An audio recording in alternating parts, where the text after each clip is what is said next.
Hello everyone, आज है 10 अक्टूबर और आज इस वीडियो में हम बात करेंगे इंडिया बुल्स हाउसिंग फाइनेंस के बारे में। देखिए, इंडिया बुल्स हाउसिंग फाइनेंस का जो शेयर था वो आज 10% तक टूट गया था। जैसे ही बाजार खुला एकदम से ये टूटना शुरू हुआ था। 123 रुपए तक चला गया था, 10% तक ये टूटा, लेकिन धीरे धीरे करके थोड़ा सा ये बाउंस बैक कर गया है ये। और अभी 126 रुपए के आसपास ट्रेड कर रहा है, लेकिन फिर भी 6.5% की गिरावट देखने को मिल रही है। वीडियो में हम डिस्कस करेंगे कि भाई साहब आखिर ऐसा क्या हो गया सुबह सुबह कि इतना टूट गया ये शेयर। हालांकि बाजार में गिरावट जरूर थी, लेकिन यहाँ जो इतनी बड़ी गिरावट है उसकी वजह कुछ और है। इसके बारे में इस वीडियो में हम डिस्कस भी करेंगे, लेकिन उससे पहले अगर आपने अभी तक चैनल को सब्सक्राइब नहीं किया है तो प्लीज़ अभी इसे सब्सक्राइब कर लीजिए, क्योंकि आगे भी बहुत सारे वीडियोस हैं जो आपको काफ़ी ज़्यादा हेल्प करेंगे। तो इंडिया बुल्स हाउसिंग फाइनेंस 126 रुपए का शेयर है। आज शुरुआती दिनों में, मतलब जैसे ही बाजार खुला, ये भयंकर गिरावट में था। बाउंस बैक कर रहा है, धीरे धीरे स्टेबल होता नजर भी आ रहा है, लेकिन मार्केट क्लोज होते होते कोई उतनी बड़ी स्टेबिलिटी यहाँ पर मुझे नहीं लगता कि देखने को मिलेगी। ये शायद हो सकता है कि नीचे ही जाए। एक महीने में अगर हम देखें तो एक महीने में 6% टूटा। इससे पहले भी 138 पे था, टूट के ये बिखर 113 तक गया, वापस भाग गया, ये 135 तक गया। तेजी की वजह क्या थी? तेजी की वजह यही थी कि India bulls housing finance on Friday open public issue of bond, मतलब पिछले मतलब लास्ट फ्राइडे को इनका जो पब्लिक इश्यू बॉन्ड था वो मतलब ओपन हुआ था, जिसके चलते ये लोग 800 करोड़ रुपए रेज करने वाले हैं। देखा जाए तो ये बहुत अच्छी बात है कि भैया कंपनी जो है वो 800 करोड़ रेज करेगी, और ये जो बॉन्ड्स होगा carry coupon rates ranging from 8.33 to 9.55% it says. तो यहाँ पर जो टेन्योर होगा वो 2 साल से 3 साल का टेन्योर यहाँ पर होता, आप देख सकते हैं। और इवन जो बॉन्ड है उसकी जो रेटिंग है वो ए स्टेबल दी गई है क्रिसिल के द्वारा, और ए स्टेबल दी गई है ICRA के द्वारा। जो देखा जाए तो अच्छी बात है ये, ठीक है। और डेफिनेटली जब पैसा कोई भी कंपनी रेज करती है तो ये अच्छी बात होती है कि भैया एक कैश इनके पास आ रहा है। तो यही वजह थी कि पहले हमें इतनी अच्छी खासी रफ्तार देखने को मिली, लेकिन आज जो गिरावट आई वो ये थी कि भैया फिर से रेड का सिलसिला शुरू हो चुका है। यहां पर ये है कि ईडी जो है वो सुप्रीम कोर्ट गया है चैलेंज करने के लिए दिल्ली हाई कोर्ट के ऑर्डर को। यहां पर ऑर्डर क्या था कि देखिए, directorate of enforcement have move to supreme court to challenge the Delhi high court's order questioning probe against home finance company Indiabulls. ED will seek for the probe against the company to continue to bar for setting aside the Delhi high court order. मतलब Delhi high court ने order दिया था ED को कि भैया देखो, कि company and held for no coercive action should be taken against Indiabulls. Indiabulls के सामने एक्शन नहीं लेना चाहिए, लेकिन अब इसी को चैलेंज करने के लिए ये गए हैं supreme court.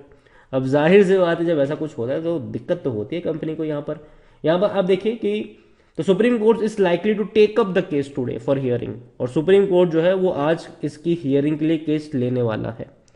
In February, the ED searched premises of Indiabulls Housing Finance promoter Samir Gehlot and other related entities for individuals to increase the market price in the stock. The company, according to the law enforcement of, तो यहाँ पर सीधा है loaned money to related entities है, और यहाँ पर इनके खिलाफ कहते हैं कि भैया रेड वगैरह भी हुई थी और काफी दिक्कत इनको झेलनी भी पड़ी थी। और यही वजह थी कि एक वक्त का चमकता जो सितारा था ये इंडिया बुल्स हाउसिंग फाइनेंस, 1400 रुपए का शेयर था, वो भयंकर गिरावट दिखा रहा है। जब भी 100 के नीचे जाता है बड़ी तेजी आती है, 100 के नीचे जाता है तेजी आती है, दोबारा जाने की कोशिश करे, दोबारा तेजी देखने को मिली, लेकिन दोबारा अब ईडी जाग चुका है। और कहीं ना कहीं यही वजह है कि आज ये मार्केट की तो गिरावट थी ही, लेकिन इस खबर के चलते और बड़ी गिरावट भी देखने को मिली है। मिड कैप शेयर है ये, 6500 करोड़ का इसका मार्केट कैप है, और वॉल्यूम 3 करोड़ से भी ज्यादा के देखने को मिले हैं। और जब मार्केट क्लोज होगा तो ये 5 करोड़ भी हो जाएंगे। इंडिया बुल्स हाउसिंग फाइनेंस अगर आप देखोगे तो 285 करोड़ का इनका प्रॉफिट देखने को मिला था हमें जून क्वार्टर में, जो कि ठीक ठाक था, उतना अच्छा नहीं है लेकिन एवरेज ही कहूंगा मैं इसको। लेकिन प्रॉब्लम है इनके रेवेन्यू में। इनके रेवेन्यू जो वो लगातार कम हो रहे हैं, सिर्फ 2000 करोड़ का ही इनका रेवेन्यू था, जो कि लगातार कम हो रहा है। और यहां पर अगर आप देखो शेयर होल्डिंग पैटर्न, तो भैया हर बड़े लोग बेच रहे हैं, यहां पर सिर्फ रिटेल लोग खरीद रहे हैं, पता नहीं क्यों। प्रमोटर की होल्डिंग अगर आप देखो तो प्रमोटर तो भैया लगातार बेचने में ही लगे हैं, FIs भी बेचने में लगी है, म्यूचुअल फंड भी बेचने में लगे हैं। यहाँ पर हर कोई बेच रहा है, लेकिन बस खरीदारी कर रहे हैं रिटेल इन्वेस्टर्स, जिसके बारे में ऑलरेडी मैंने पिछले कुछ वीडियोस में काफी कुछ बातें कर भी ली है। इंडिया बुल्स को लेकर अगर आप यहाँ पर देखोगे तो हालांकि कई बार इनको फ्यूचर एंड ऑप्शन में बैन भी किया गया है। यहाँ पर according to Moneycontrol user 25% लोग कह रहे कि बेचो, बाकी हर कोई कह रहा है खरीदो, खरीदारी करी है तो बने रहो। इतना ही नहीं, अगर हम नजर करेंगे तो कंपनी में जो लास्ट ट्रांजेक्शन था वो बिकवाली का था। और कंपनी के रेवेन्यू पे अगर आप देखोगे तो वो लगातार टूट रहे हैं। 17,000 करोड़ का रेवेन्यू 13,000 रहा, फिर 10,000 रहा, फिर 9,000 रहा, और अभी क्वार्टरली 2,000 का है। मतलब साल भर का आप 8,000 मान के चलो, जो कि अगेन डिक्रीजिंग मोड है ये। यहां पर इनके प्रॉफिट्स की बात करें तो वो भी डिक्रीज ही हो रहे हैं। 4,000 करोड़, 2,165 करोड़, 1,200 करोड़, 1,177 करोड़, अभी भी देखा जाए तो 280 करोड़ का क्वार्टरली है, जो कि देखा जाए तो 1,100 से 1,150 के बीच में बैठता है, जो कि अगेन डिक्रीजिंग मोड ही है। इंडिया बुल्स हाउसिंग फाइनेंस खरीदारी करने का सही मौका, ये कहना है टिकर टैप का, मेरा नहीं। 5.43 का पी है, सेक्टर पी 20 का है। यहां पर सस्ता जरूर है, लेकिन और सस्ता हो सकता है आने वाले दिनों में। 33% एनालिस्ट कहते हैं खरीदारी करो। कोई भी रेड फ्लैग नजर नहीं आ रहा है, डिविडेंड अच्छा पे कर रहा है, लॉन्ग टर्म में पैसा बना कर दिया है, वेरी लॉन्ग टर्म यहां पर हम बात करेंगे तो। और इंडिया बुल्स हाउसिंग फाइनेंस अगर आप देखोगे शेयर होल्डिंग की तरफ अगर हम लेके चले एक बार, तो भैया प्रमोटर के पास 9.59% की होल्डिंग है, जो पहले 21.69% हुआ करती थी। और जब ये होल्डिंग बेची गई तब हमको ये आर्ग्यूमेंट दिया गया था कि ब्लैक रॉक जैसा बड़ा ग्रुप खरीद रहा है, बड़े बड़े लोग खरीद रहे हैं। लेकिन आज अगर आप देखोगे तो 2.44% की म्यूचुअल फंड की होल्डिंग 1% से भी कम है। डोमेस्टिक की 9.94% की होल्डिंग 8.82% पर है। एफआईएस 27.15% की होल्डिंग 25 पे आ चुकी है यहां पर।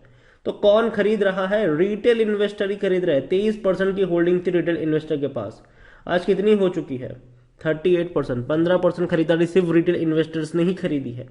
मतलब प्रमोटर ने जो बेचा, म्यूचुअल फंड ने जो बेचा, डोमेस्टिक ने जो बेचा, एफआईएस ने जो बेचा, वो सब खरीदा गया है छोटे निवेशकों की तरफ से। तो पहली चीज तो ये कि ये जो चर्चा हो रही थी इंडिया बुल्स 3.0, मेरे हिसाब से अभी भी कई सारी दिक्कतें हैं, अभी भी कई पुराने कांड हैं जो पीछा नहीं छोड़ रहे हैं इनका। और यही वजह है कि मैं इनको अवॉइड करने की ही बात करूंगा। तो यहां पर अभी के लिए पढ़ने की जरूरत नहीं है। मुझे लगता है कि मतलब थोड़ा बहुत ये नीचे जा सकता है, बीच बीच में देखो कोई भी खबर आएगी ये ऊपर नीचे होता रहेगा, इसमें कोई दिक्कत की बात नहीं है, ये होता रहेगा। खबरों का बाजार गर्म होगा, यहाँ पर भी शेयर बाजार यहाँ पर गर्म, इसके शेयर प्राइस भी गर्म होते नजर आएंगे आपको, ठंडे गर्म नजर आएंगे आपको, ठीक है। लेकिन लॉन्ग टर्म के लिए जब तक कोई डिसाइसिव चीजें सामने नहीं आती तब तक के लिए मैं कहूंगा कि अवॉइड ही करेंगे तो फायदे में रहेंगे।